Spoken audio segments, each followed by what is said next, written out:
Welcome to the second episode of Structurally Speaking, a Hildene podcast series. Today we're going to be speaking about Hildene Re, our reinsurance company. I'm joined by Dushyant Mehra and Jefferson, our co-CIOs. Welcome, gentlemen. Thanks for having us. You guys have been in hedge fund and hedge fund products for years. Why now go into reinsurance? What even led you on that path? So reinsurance has been something we've been thinking about for some time. It really started in 2017. I think more importantly, we look at this because we're reinsuring annuities as less reinsurance, but more an extension of our asset management capabilities as a source of funding. We started in 2017 because there was a insurance company, it was actually a reinsurance company, that had many TRUPs outstanding and went into bankruptcy. And we actually entered the bankruptcy auction, purchased it was called Scottish Rate, and then decided that basically to give it back. Everything that could have gone wrong did go wrong, and we had the option to give it back. But in that time, we learned a lot. We shortly thereafter started working with other reinsurance companies to help them with their asset management capabilities. And we really became a solution provider in many instances and started to learn about the different things that can be done within a reinsurance company. 2 years ago, we were approached with the opportunity to invest in an annuity underwriter, a very good annuity underwriter that really wasn't great on the asset management side of the equation, and we saw a great partnership. With that, we created Hildene Re. But to create a reinsurance company, it's a very daunting task. And there were 4 different components that we felt we had or we were able to acquire that allowed us to do this. First, to create a reinsurance company, you need to get the liabilities, the actual policies. By investing in SILAC, we were actually able to get a significant forward flow to get the company off the ground, because there is a very large economies of scale that are involved here. The next is that you need assets that are going to offset the policies and to create that ARB. We had a lot of trust preferred CDOs, as we all know. That's something which we know very, very well. And they were really the perfect fit because of their long duration and their lack of callability. The next thing was you need to have the intellectual capital to understand this. I think if we weren't structured products experts, this would have been overwhelming and we wouldn't have been able to understand it. Because we like to break things down and look at them, I think we were able to really, really put this together. The next is that we have a very unique corporate culture here. We have one P&L for the entire firm. That means that we're not siloed. And that means when I see something that is as compelling as Hildene Re, something that will enhance the whole company, and I say it's all hands on deck, everyone jumped into this and we built this out. I think the final thing to notice is when you're a hedge fund, you can have the foresight of your redemption schedule. So if you have a 1-year redemption schedule, you have 1 year's of outlook, and you have to think that everyone could ask for their money back and I've got to give them the money back. We now have a 12-year outlook. We have time, and that puts us on the offensive, which is something which is really exciting and something which this whole platform is something which has really, really been very exciting for everyone here. Thanks. So Dushyant, Brett brings up a couple of good points. But I guess the question that I was really focusing on was, how did you set up Hildene Re based on what you were doing in the reinsurance space for the past couple of years? So as Brett said, Jason, it was never a grand plan to enter reinsurance. It was done in an iterative fashion, right? Brett mentioned this earlier. We learned about insurance and reinsurance through our experience with Scottish Re. We've been managing money for multiple insurance companies for a while now. And we were given the opportunity to introduce ourselves to an insurance company called SILAC, which at that time in 2021 was a top 10 annuity underwriter. They were looking for asset management solutions, reinsurance solutions that gave them access to capital to continue their growth, as well as new asset strategies that matched the duration of a fixed index annuity. We believed we had the perfect fit in investment-grade TRUP CDOs that we have been known to be experts in managing and creating. So the first foray was simply doing our first treaty, which was a forward flow agreement of $1 billion of reinsurance with SILAC. The idea was simply to create a good investment profile for our fund investors. As we continued down that path and learned more about the solutions we can provide, it became very apparent that we can grow this entity to be a much larger business. So initially, it was set up as operationally light. It was externally managed, Cayman Islands, which is where we are domiciled, and in particular, the B3 license that Cayman Islands allows you to have gives you the ability to externally manage the reinsurance entity. As we decided to go down the path of making this a larger business, SILAC was looking for growth capital. We were looking for an ecosystem that can allow us to continue to grow, which envisioned not only partnering up with SILAC, but other insurance companies in the future as well. And so we invested in SILAC. We built a strategic partnership that entailed an investment into SILAC, asset management. They were looking for an asset manager of their general account, and then broadening our reinsurance capabilities at Hildene Re with SILAC. So we signed an additional treaty with them, which was another $2.5 billion. So that gave us $3.5 billion of reinsurance. What that also came with is investing more in the business now, which initially was a sidecar, you can call it a trade, had suddenly morphed into a business. And that required us to invest more money and resources into that business. And we'll talk a little bit more about this later, but we invested in an actuarial team in India. We also invested in a management team in the Cayman Islands, and essentially brought the management of Hildene Re in-house. And we are now today internally managed. Thanks. So I understand this from an asset management side, and that makes a lot of sense. But again, I guess there's a question, and I'm not sure which one of you guys would like to answer. What do you know about property and casualty insurance? What do you know about life insurance? What am I missing here? So Jason, you bring up a few different types of reinsurance or insurance products. We are not looking at property and casualty, we're not looking at auto, and we're not looking at life.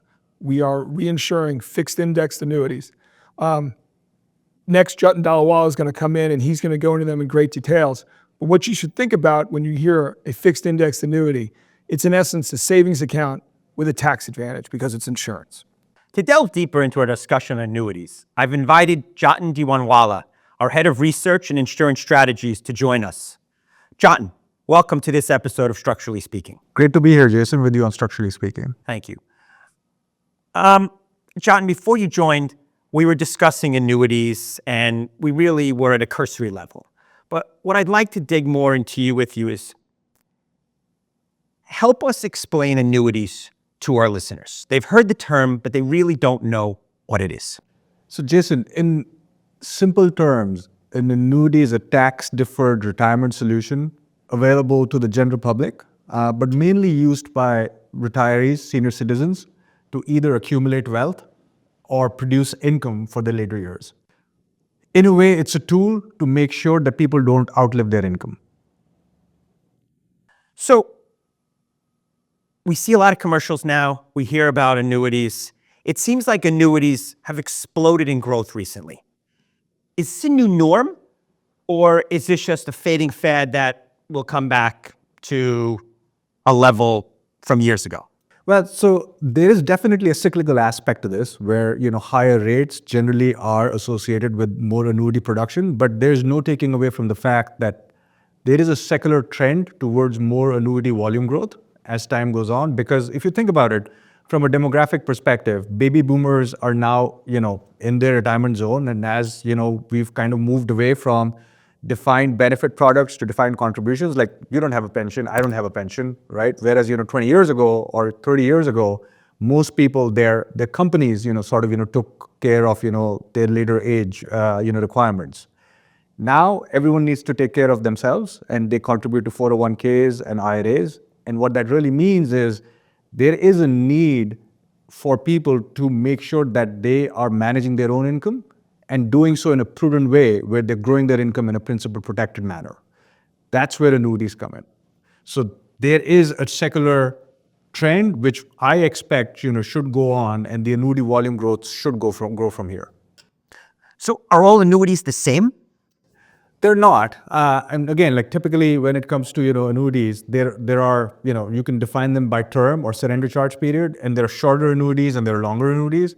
But there are multiple variations, and I would say two are the most popular. One being the MYGA, or a multi-year guaranteed annuity, which you can think of as a tax-deferred certificate of deposit type of instrument.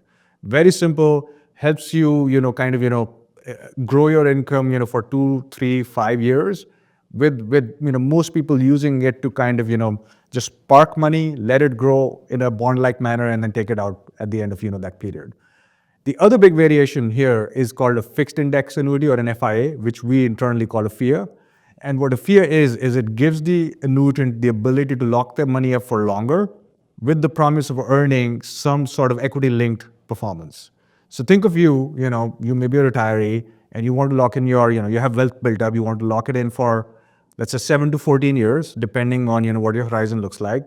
And you don't want to invest it in a more bond-like manner. You want there to be some participation to the upside as, equity index, indices are performing over that, period of time. That's what a FIA allows you to do. So you've mentioned MYGAs and FIAs. Does Hildene Re utilize both of these products? So Hildene Re's focus over the last couple of years has been FIAs, but MYGAs as well as PRT, or pension risk transfer, is definitely within the scope of Hildene's growing toolkit when it comes to its reinsurance business. And the reason for us, focusing on FIAs for the last couple of years has been market conditions more than anything else, where we could garner a higher spread, in a FIA liability construct as opposed to a MYGA liability construct. So John, prior to joining, we talked about Hildene Re being a newly formed reinsurance company. There's reinsurance companies, there's insurance companies. How do they differ? Yeah, so if you think about just insurance in general, insurance is the business of risk transfer, right? And what reinsurers do is just add to that ecosystem. And the way that they do it is they help insurers transfer risk out of their balance sheets so that they can transfer in more risk from the annuitants or whatever, policyholders that they court. So the function at a very high level of a reinsurer is to expand the throughput of the entire insurance business. Now, typically, when that transfer of risk is taking place, there is a commission getting paid based on the economics of the business. That is called a ceding commission. So if insurance companies are utilizing reinsurance companies to offload some of the risk, are reinsurance companies taking more risk than insurance companies? Well, it depends on the kind of reinsurance arrangement that there is. Now, there are various kinds. The kind of reinsurance arrangement that Hildene Re focuses on is called a quota share mechanism. In a quota share mechanism, you are not taking additional risk. You're taking risk alongside an insurance company. So think of, an annuitant who takes out a $100,000 policy. What the insurance company would do is tell Hildene Re, hey, why don't you take $60,000 of this risk? We'll keep 40 on our books. But as, experience is being incurred on these policies, there's some lapses, perhaps, or there's like a free withdrawal or something, some activity of that sort. We share in our proportionate percentage. So if we've taken on 60% of the policy, 60% of the payment will be made by us. So you're not taking more risk, you're taking risk alongside the insurance company. Understand. So John, are there any other insurance, reinsurance dynamics that we are focusing on in the annuity space? Yeah, so annuity space is sort of particular in its own way. The way that annuities work, they are asset-intensive businesses, and what that has basically done with its explosion of growth, like we discussed earlier, attracted a lot of sophisticated asset managers to the space. And what they have effectively done is through their strategies, which help you earn a higher yield versus, let's say, vanilla corporate bonds that, was probably the bread and butter of the insurance asset management space a few years ago. This has increased the overall yield in the entire system. And through feedback loops, what this has really meant is the annuity crediting rates have gone up. So the net benefit of these asset managers playing in the space has actually been passed on to the annuitants who now have more attractive products available to them to invest in. That makes a lot of sense. Thanks, John. Thanks for joining us on Structurally Speaking. Thank you, Jason. To further delve into the inner workings of Hildene Re, I've invited two more of our senior members to the broadcast with us. We have Jennifer Nam, the COO of Hildene Capital Management, and via Zoom out of the Cayman Islands, we're joined by Cameron Leach, the CEO of Hildene Re. Thank you both for joining. Jen, I'd like to start the conversation off with a question to you. Is Hildene Re different than other reinsurers? In other words, is the ecosystem similar or different to what you see from other reinsurers? I think that's a great question, Jason. So just to introduce myself, I am Jennifer Nam, Chief Operating Officer at Hildene here. I started at Hildene back in 2017. I originally started as Deputy General Counsel and became COO back in 2020. I get involved generally in anything that is complex or complicated here at Hildene. And one of actually the very first matters that I was involved in was our involvement in Scottish Re, which came out of bankruptcy. And back then we had made a bid to purchase Scottish Re. We were successful in the auction. Back then, Brett and Dushyant saw a really great opportunity in the reinsurance space and really great synergies with the different types of assets that are owned by our client funds. We were successful in the auction. It ultimately did not work out, and we ultimately did not close on Scottish Re, but it was a really great learning lesson for us about how a reinsurance company works. But ultimately, to answer your question, the fact that it did not pan through was ultimately a blessing in disguise, because when we looked to form Hildene Re back in 2022, we did form it differently. And we were able to build it really from the ground up. And Hildene, we all come from a hedge fund background. So when building Hildene Re, we really were able to put that hedge fund mentality and that hedge fund way of life into Hildene Re, which I do think makes us different than other reinsurers. For example, as a hedge fund, we have always been prided ourselves on being nimble and efficient and agile. And in the insurance space, I think, a lot of people don't think of insurance as being those things. So that is one thing that we were able to put into Hildene Re as we built it. We really, created this thing on our own. And we did things, for example, we have a small team. So we have always run very efficiently. On the hedge fund side, for example, our operations and admin team is very light.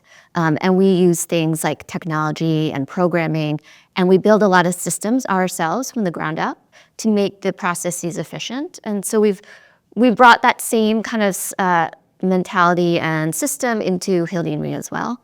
So we run efficiently. We are also a small team, so we make decisions quickly. We're very nimble.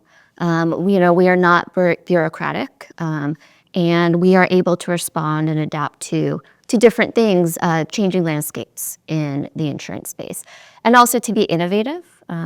So along with our product innovation, there's also asset innovation, and I'm confident that Hildene Re, we are building something that is different than other reinsurers, because we have built this, with our own kind of ingredients.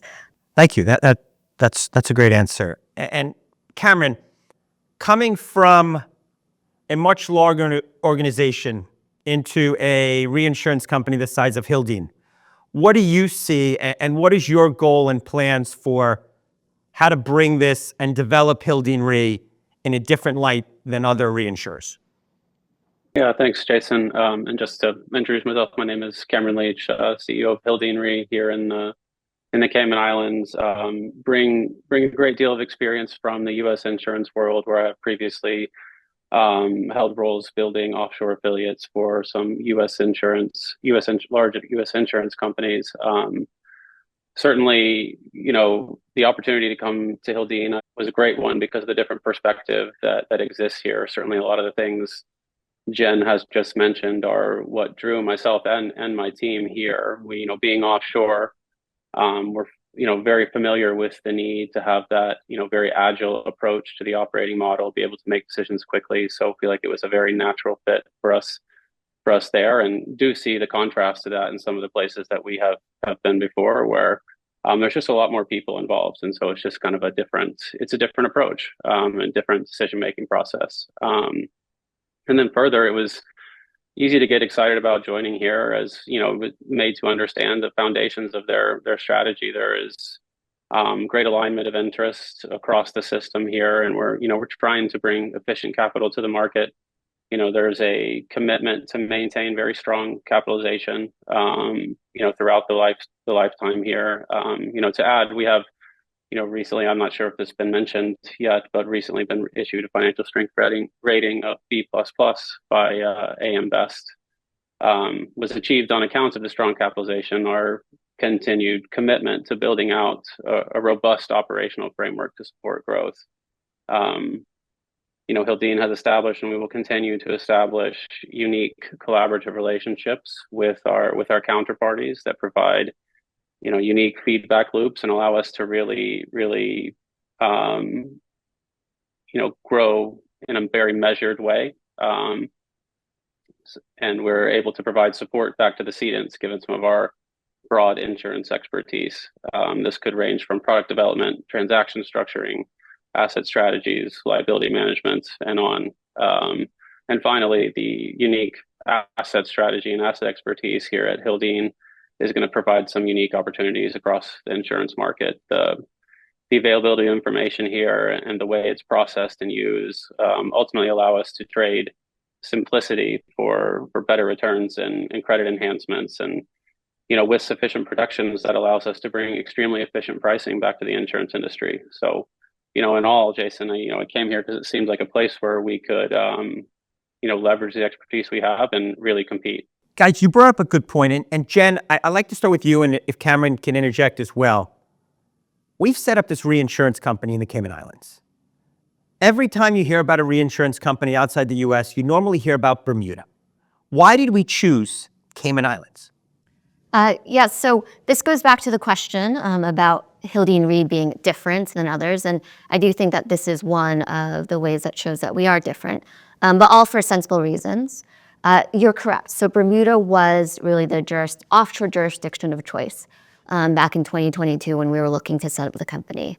Also, even in the Cayman Islands, the particular license that we applied for, the B3 license, that was also a bit of an out-of-the-box choice for us.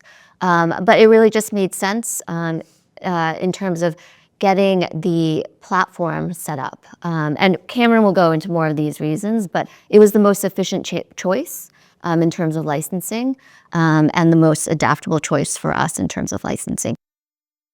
That's great, Jen. Thanks. The B3 license is a great example of why we're biased, of course, but why we prefer the Cayman Islands as a jurisdiction. It allows you to manage your capital and manage your business commensurate with the complexity and risk that you have. You end up with this. There's a bit of a collaborative relationship with the regulator. It fosters innovation and creativity in the market and allows to still have the robust protections that you would expect from a regulated insurance jurisdiction. The Cayman Islands, and in particular the industry, the insurance and reinsurance industry, are investing heavily here in the jurisdiction. There's a variety of new entrants and strategies, noticeable upticks in infrastructure and talent. There's more people here working in the industry. It's quite remarkable. When you go to the industry events, how many more folks are attending and new faces are there. We believe we have a unique opportunity here to be part of the evolution of the jurisdiction through relationship with SEMA, involvements with industry associations, circa here. The country is quite small, so the landscape becomes quite unique for these types of practical issues, affecting new things into legislation or into an industry this way. There's occasionally there has been press recently that would, compares the Cayman Islands to Bermuda and has a less than positive view of the Cayman Islands, I suppose. One of the main things I think is brought up is that there is the framework in Bermuda is more highly prescribed. And while that is absolutely true, I think it's a misconception that changes the standard.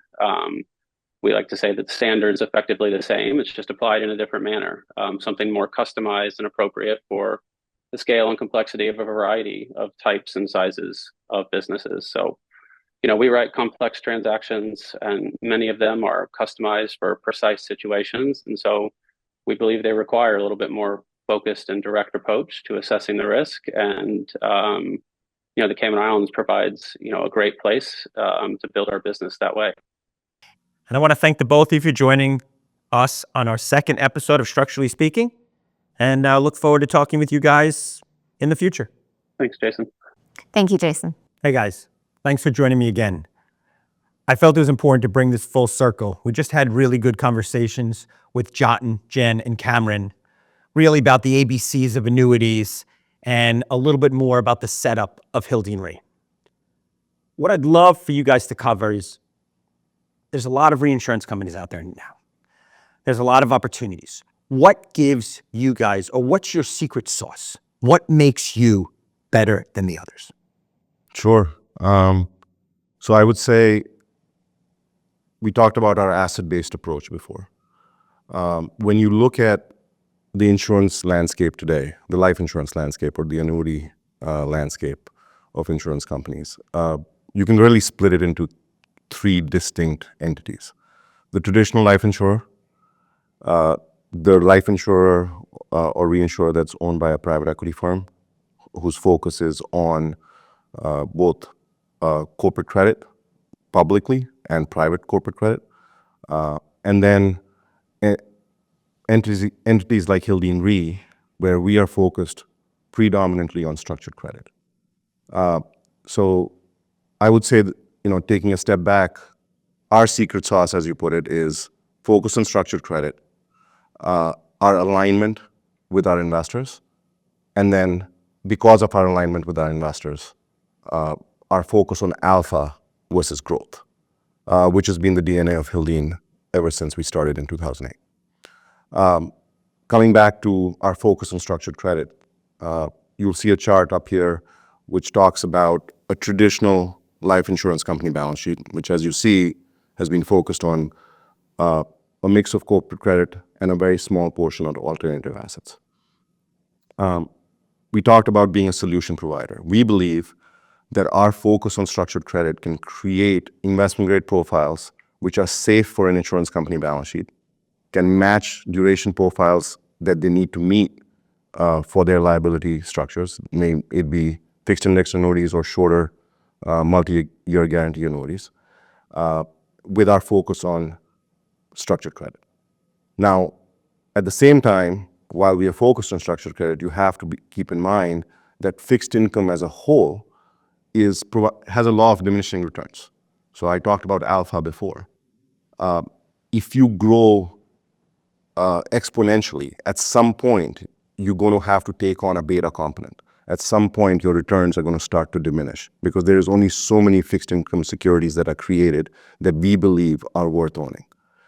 And our focus is on instruments that we know, we understand them, we understand the cash flows, and which we believe match up well with the liability structure. Brett, would you like to add anything to that? Yeah, I think Dushyant just did a great job. First, he talked about law of diminishing returns in structured credit. And I always like to say that there's two types of investors. There are hunters and gatherers. We've always been hunters. And we're going out to find the best opportunities. And when you get so big, you can't find those opportunities. And that's one of the things we've learned and always managed the scale of our opportunity here at Hildene. The next is, commitment. We are the largest investor in Hildene Re. I've been very fortunate. I've been around for 17 years and I've done okay, but this is where I want my money to be. It's really compelling and it's really interesting. And really the final thing is we're not straying away from what we do. We're investing in things that we know very, very well, whether it be trust preferred CDOs or it's CLOs or it's mortgage-backed securities or it's some other forms of structured products. We think that this vehicle will give us a great window to really outperform people because of our sourcing capabilities. So now that we understand why you guys got into reinsurance, how you set it up, and what you're doing differently than others, the next question I would love to discuss is more general. What risks should investors look at before they invest in reinsurance companies? What are the pitfalls of other insurance companies? I'll jump in there, Jason. So Brett brought up a few points. Let's talk about liabilities. It was very important before we set up Hildene Re and tried to scale it that we had an ecosystem and a strategic partner where we could source annuities. I think I mentioned in one of the questions earlier that we had a runway with SILAC of $3.5 billion of annuities. Yep. We also took time to understand what those annuities look like, and we believe they're sticky and have a very predictable duration. On the flip side, we are structured credit geeks. And as I mentioned before, we are TRUP CDO experts.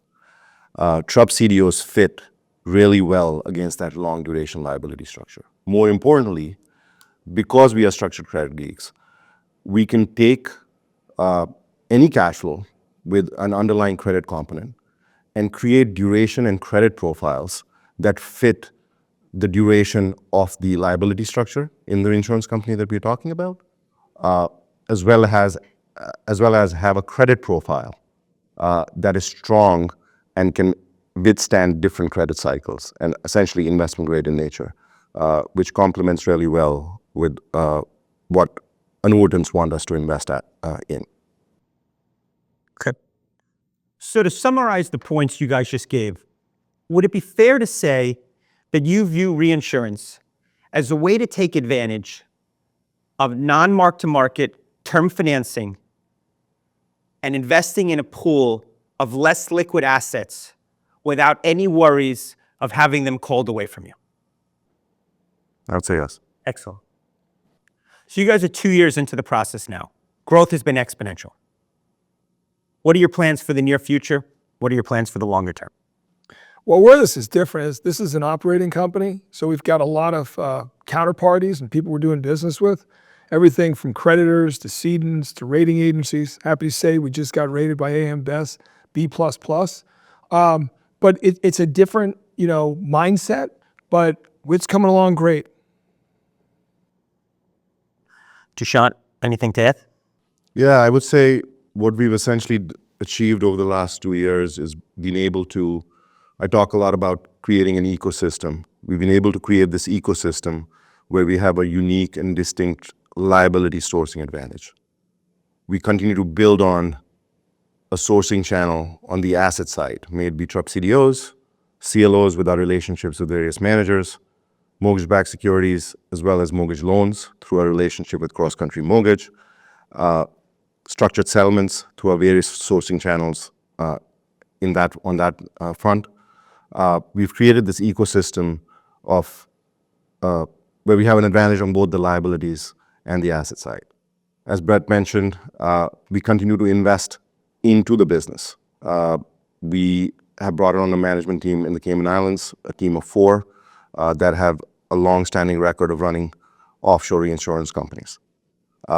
We are building an actuarial team in India.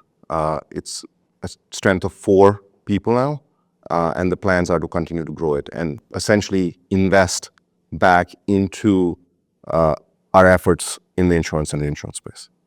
Thanks, guys. It's been great. Appreciate the time spent this afternoon. Thanks, Jason. Thank you, Jason.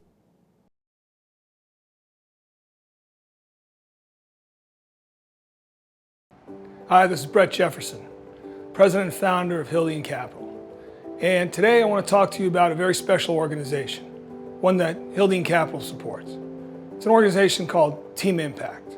Team Impact has a very, very simple message. They take very sick young kids and they align them. They actually put them on college sports teams.